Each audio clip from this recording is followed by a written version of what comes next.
Have you ever stood in your kitchen, just pouring your morning coffee, and suddenly your hand trembles, the cup slips, you feel a little dizzy, you laugh it off and think, maybe I just slept funny last night. But what if that tiny moment wasn't random? What if it was your brain sending you the last warning before a storm? A man named Harold, 67, living in Michigan, had the same morning. He was still strong, still walking his dog every day. But one Thursday, after mowing the lawn, he sat down and couldn't lift his right arm. By the time help arrived, the stroke had already taken half his speech and movement. And here's the part that broke my heart. He had no idea he had high blood pressure. In the next few minutes, we're going to uncover the truth behind this silent threat. We'll explore why blood pressure, something so common, has quietly become the #1 cause of stroke in the US. You'll hear stories that will feel uncomfortably close to home. Learn how your morning toast might be more dangerous than you think, and discover one simple habit that could lower your risk by 50%. Because here's the truth. Stroke doesn't always come with sirens. Sometimes it whispers first. And if you know how to listen, you might just save your life or someone you love. So take a deep breath and let's begin this journey together. The unseen enemy. Why stroke strikes without warning. We often think that if something goes wrong in our body, we'll feel it. A pain, a clear warning sign. But stroke is different. It doesn't shout, it whispers. And sometimes, it says nothing at all. I want to tell you about Mary, 62, living in Seattle. One afternoon, while talking with her daughter on the phone, she suddenly went silent mid-sentence. A few seconds later, she spoke again, but her words were jumbled, meaningless. At the hospital, doctors confirmed it was a minor stroke, and Mary had shown no symptoms before that moment. Just years of untreated high blood pressure, something she never paid attention to. Small lesson. Just because you feel fine doesn't mean your brain is safe. Stroke comes quietly, but leaves heavy consequences. So what's the #1 cause behind these strokes? We'll talk about that next. 2. The #1 cause. High blood pressure, the silent killer. When we think of stroke, we often think of genetics, stress, or age. But there's one name that shows up in over 80% of stroke cases. High blood pressure. Imagine the blood vessels in your brain like old water pipes. If the pressure is too high, day after day, the walls grow weaker, cracks form, until one day they burst or they clog. I remember Robert, 70 years old. He stopped taking his blood pressure medication because he felt just fine. 1 month later, he collapsed in his own garden, left paralyzed on one side. Feeling healthy doesn't mean you are healthy. High blood pressure doesn't hurt. It doesn't warn you, but it destroys you, little by little. So how exactly does high blood pressure damage the brain? Let's explore that next. 3. How high blood pressure damages the brain. Day by day, your brain is like a garden. With millions of tiny paths, its blood vessels, bringing life to every thought, memory, and word. But when blood pressure stays high, every day those paths are squeezed, cracked, or blocked. And you don't feel it happening. I once met Evelyn Safour, a retired librarian. She told me, "Sometimes I feel like I'm not really in the room anymore." Her MRI scans showed many small infarcts, so-called silent strokes. No dramatic attack, just memory fading slowly, year after year.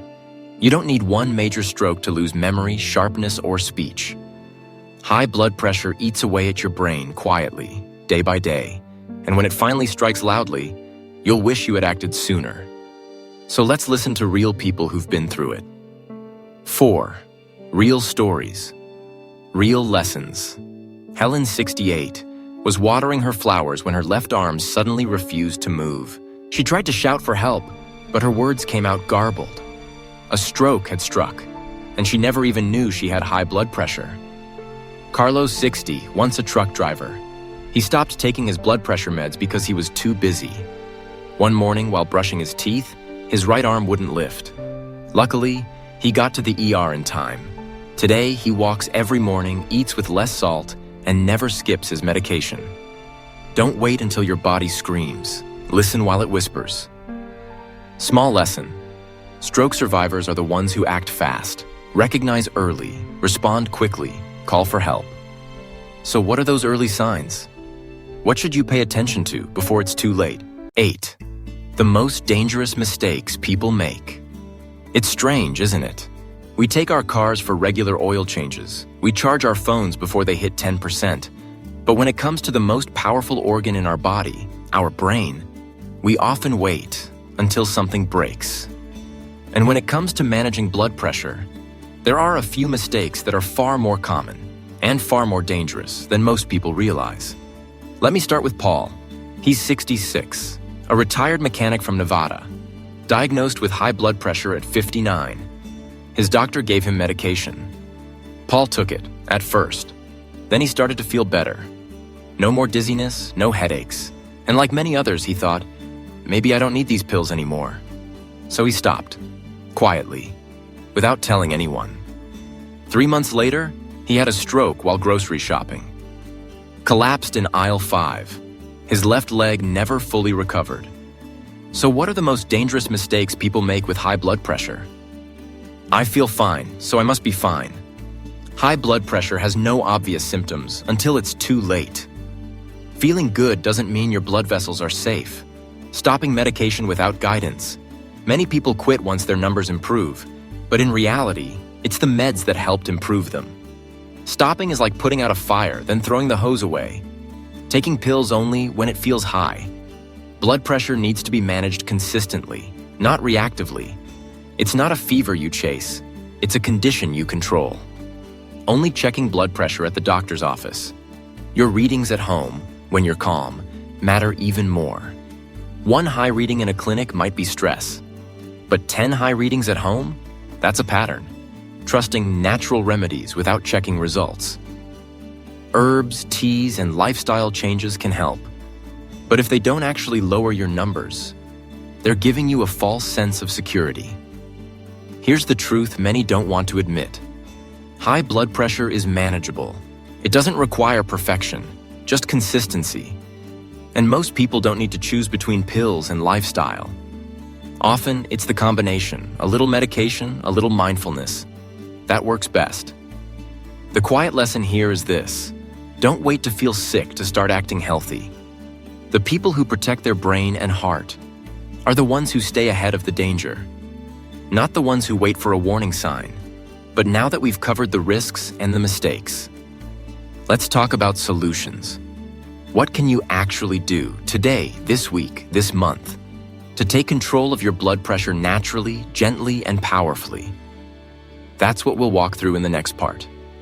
The simple actions that protect your brain. Starting now. 9. What you can do today to lower your risk. When we talk about preventing stroke, most people think of grand changes. Radical diets, long gym sessions, complicated medication plans. But the truth is far more encouraging. It's not about doing one big thing once. It's about doing a few small things, every single day. And the best part? Most of them are already within your reach. Let me tell you about Frank. He's 72, used to be a bus driver in New Jersey.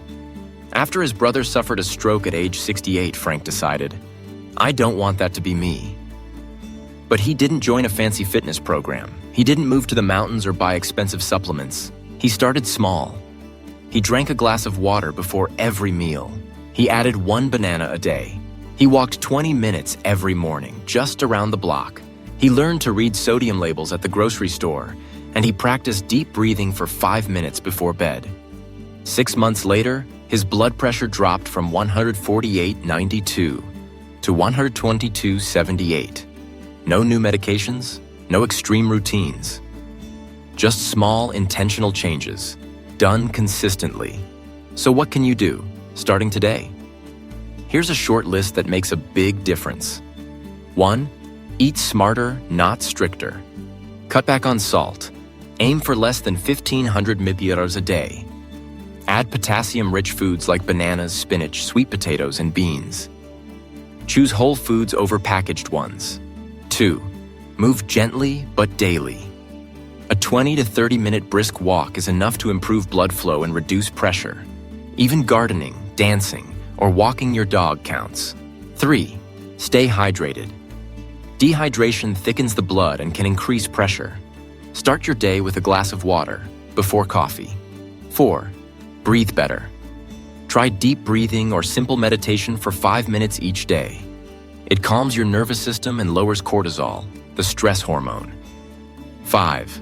Sleep with intention. Aim for 7 to 8 hours of restful sleep.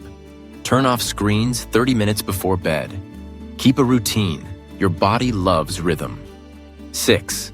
Track your progress. Check your blood pressure at home 2 to 3 times per week. Keep a simple log. Celebrate improvements, big or small. Remember, you don't need to be perfect. You just need to be present every day for your own health. And here's something beautiful to hold on to.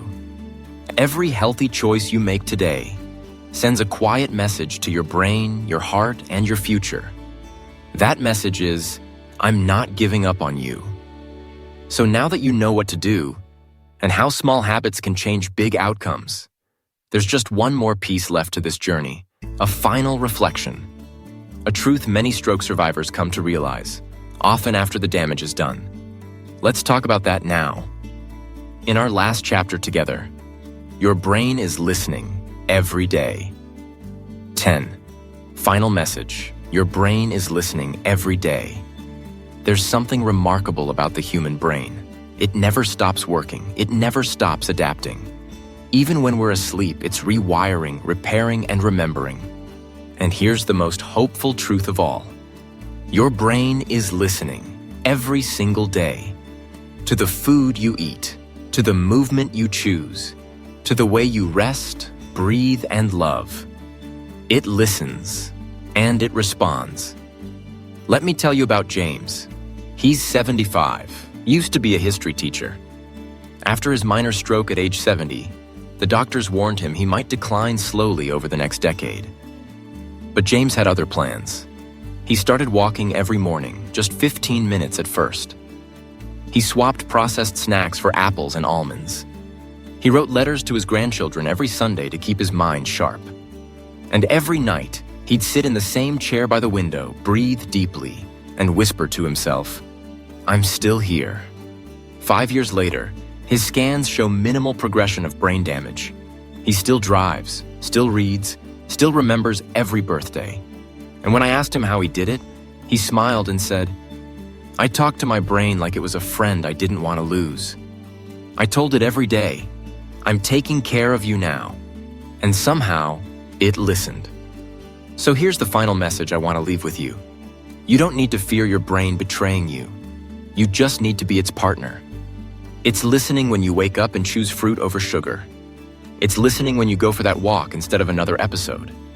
It's listening when you pause to breathe, instead of rushing into another stressful moment. Every small act of care is a signal of love. And the brain remembers love more than anything else. So now, let me ask you, what's one small promise you can make to your brain today? Leave it in the comments, or write it on a note by your mirror, or say it out loud like James did. But don't let this video end without starting something new. Because stroke is silent, but so is healing. And the choice between the two often begins with one small, quiet decision.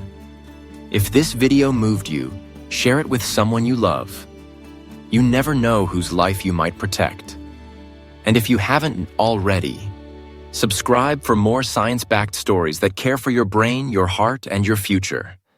Until next time, take a deep breath, smile, and remember, your brain is listening. Always. 5. The warning signs you might be ignoring. Here's the thing about stroke. It doesn't always start with a collapse. Sometimes, it starts with something so small, you'd never think it could be dangerous. A tingle in your hand, a slight blur in one eye, a strange moment where you forget how to say a word, and we brush it off. I must be tired. Maybe I didn't sleep well. It's probably nothing. But sometimes, that nothing is everything. I remember Ruth, 63, a retired school counselor. She told me the first time I was brushing my hair and my arm just felt off, like it didn't belong to me. It lasted maybe a minute. By the time she got downstairs, it was gone. She ignored it. 2 weeks later, it happened again, this time with her speech. Her words came out jumbled for about 10 minutes. Then, just like before, everything went back to normal. Still, she didn't call anyone. The third time, she didn't get a second chance. That third event was a major stroke. She survived, yes, but her speech never fully returned. So, what does a stroke really feel like at the start? Here's what experts recommend watching for, using the acronym FACE. Face drooping. One side of the face looks uneven when smiling. AFAT, arm weakness. One arm can't be lifted or drifts downward. S, speech difficulty. Slurred, slow, or strange words. T, time to call 911. Every minute counts, but those aren't the only signs.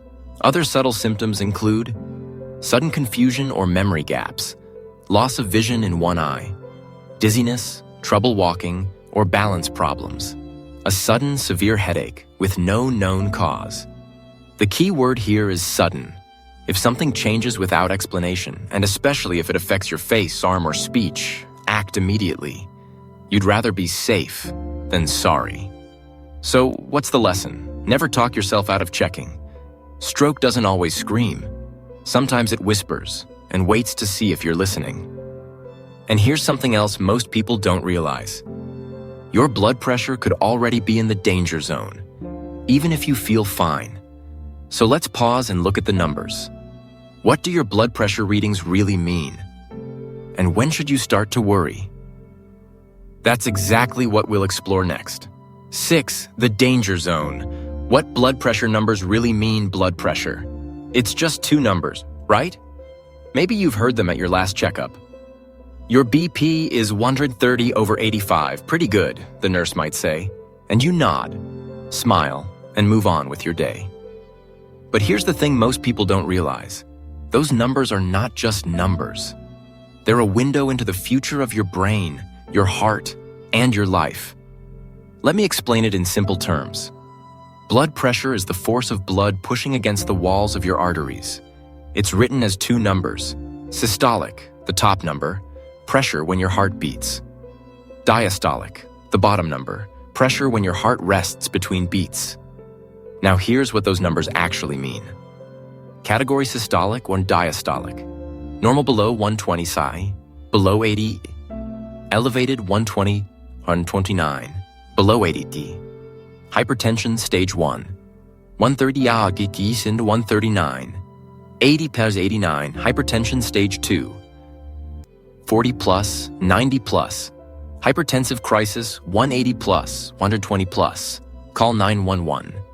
So if your numbers are 135/88, that's not a little high. That's stage 1 hypertension, and it means your blood vessels are already under stress. Let me tell you about Greg. He's 58, a former mail carrier from Minnesota. His blood pressure had hovered around 138/85 for years. But every time he checked, someone told him, "Don't worry, it's not that bad." So he didn't. Until one day, while playing cards with friends, he suddenly couldn't lift his hand to hold the deck. He had suffered a mild stroke. Greg's story is a powerful reminder that not that bad can still be dangerous. So what's the takeaway here? Know your numbers and respect them. You don't need to be in crisis to be at risk. Even mildly elevated blood pressure, when left alone, can lead to years of silent damage. But what makes these numbers rise in the first place? Why do some people develop high blood pressure even if they eat fairly healthy or stay active? In the next part, we'll uncover the surprising reasons why blood pressure rises, without you even realizing it's happening, and how to spot the everyday habits that might be silently pushing you into the danger zone. 7. What makes blood pressure rise without you knowing? For many people, high blood pressure feels like something that just happens with age. They think, "I'm not overweight. I don't eat junk food every day. I still take walks." So why are my numbers creeping up? The truth is, there are silent triggers all around us, hidden in our daily routines, in the things we eat, drink, feel, even the way we sleep. Let me tell you about Susan. She's 65, lives in Denver, and does yoga twice a week. She doesn't smoke, rarely drinks, and eats what she calls a pretty clean diet. But her blood pressure kept climbing, 145, then 150, then 158. She was confused. Until we looked deeper.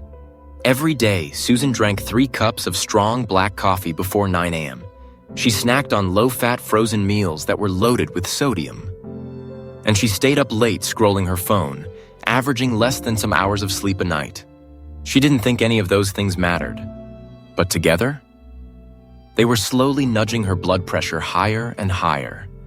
So what are the silent culprits behind rising blood pressure? Here are just a few. Too much sodium, often hidden in canned soups, breads, sauces, and even healthy snacks. Caffeine overload, especially in those sensitive to it, raises heart rate and tightens vessels. Chronic stress keeps the body in fight or flight mode, raising cortisol and blood pressure. Poor sleep, less than 7 hours a night, disrupts your nervous system and hormonal balance. Lack of potassium. Your body needs potassium to balance sodium, found in bananas, avocados, sweet potatoes. Painkillers. Overuse of NSAIDs like ibuprofen can raise blood pressure over time. And here's a surprising one. Loneliness. Studies show social isolation is linked to higher blood pressure in older adults. Because the heart doesn't just respond to food, it responds to feelings. So what did Susan do? She cut her coffee to 1 cup, started cooking simple meals with fresh ingredients, went to bed by 10 p.m., and joined a book club. 2 months later, her blood pressure dropped to 128/78 without medication. The quiet lesson here is this: your blood pressure doesn't rise overnight. It climbs slowly. 1 salty meal, 1 sleepless night, 1 skipped walk at a time. But that also means you have power. Power to change it, to lower it, to protect your brain before damage is done. But here's the catch. Many people, even after they know their triggers, still make a dangerous mistake. They stop taking their medication, or only take it when they feel something's wrong. In the next part, we'll uncover the most common mistakes people make when managing high blood pressure, and how to avoid the ones that could cost you everything.